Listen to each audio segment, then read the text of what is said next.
Hey everyone, Winston here, back at it with another video, and today I'm going to be talking about my Dreaming Spanish journey. So currently I'm about 219 hours in on my comprehensible input journey, and honestly, I fell off. So I started in December after my Bolivia trip, where I was talking Spanish, just interacting with people, and that really inspired me and kickstarted me to learn. And that's when I discovered Dreaming Spanish too. I had a great January, February, then March came around. I started using less Dreaming Spanish and started going on more like podcast or YouTube. And then I decided hey, you know what? I'm just gonna cancel it.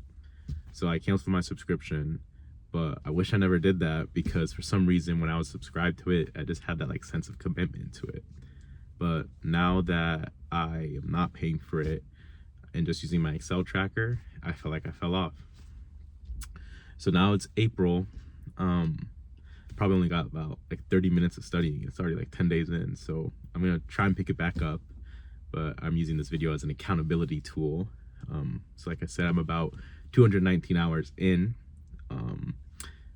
not restarting, just picking back up. There's nothing wrong from straying off the path, and nothing wrong from straying off the path as long as you put yourself back on it. So I'm gonna do it again. I'm gonna remember why I'm doing this. I want to go to Bolivia and be able to be fluent and be able to navigate the country. However, I want to be able to go to Dominican Republic and be fluent because that's my parents' country. That's my country too.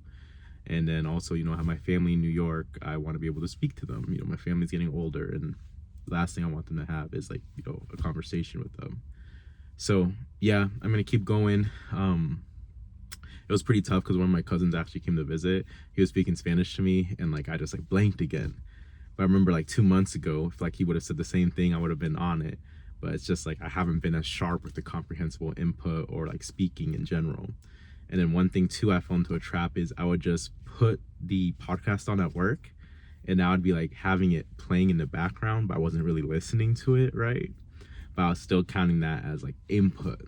So I have a lot more. Technically I have 300 hours. However, I just cut that by 80%. And I'm okay, I'm at 219 now. So yeah, that's pretty rough to hear. It sucks, but I'm not gonna beat myself up about it. Like I said, just holding myself accountable, and I'm gonna get back on it. I'm gonna subscribe to Dreaming Spanish today, and yep, I'm just gonna go 30 minutes a day. So I'll catch you in the next one.